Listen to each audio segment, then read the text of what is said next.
Vyvrcholením niekoľkodňového festivalu Zlatý žobrák je každoročne jeho gala večer.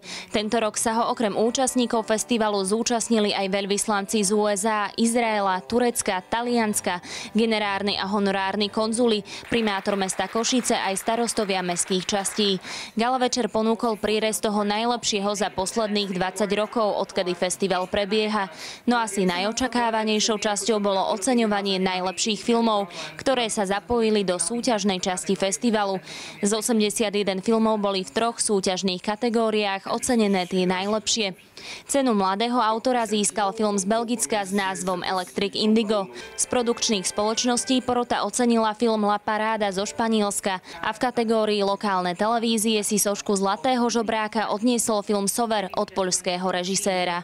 Po pierwsze, to ja się nie spodziewałem, że dostanę główny. Tak ja som poprvýkrát na festivale, som veľmi prekvapený tým, že som dostal cenu, pretože sú tu filmy z celého sveta a ja som len z takého malého mestečka z Bieleho Stoku, takže som si nemyslel, že teda ja môžem dostať cenu. Som veľmi rád.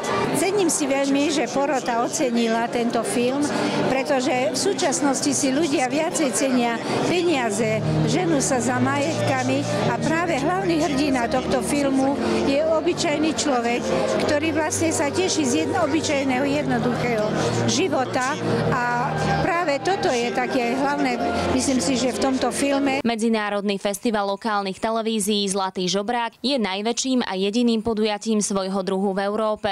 Poprvýkrát sa v Košiciach konal už v roku 1995. Za 20 rokov sa na jeho plátnach premietli stovky filmov z celého sveta. Prístor dáva najmä regionálnym médiám, menším producentom a mladým filmárom. Vo výnimočnom meste s výnimočnou atmosférou, kde sú výnimoční ľudia, sa už 20. krát konala výnimočná udalosť, ktorou je Zlatý žobrák.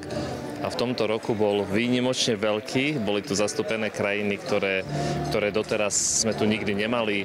Bolo 240 súťažiacich diel a myslím si, že ten záujem o Zlatého žobráka a teda aj o tvorbu lokálnych televízií dokazuje to, že majú svoje miesto a stále ho budú mať.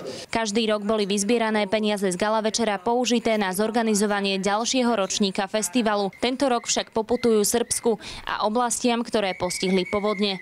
Ak by ste ešte chceli prispieť ľuďom z postihnutých oblastí v Srbsku, môžete tak urobiť aj cez našu produkciu. Anna Činčárová, Televízia Naša.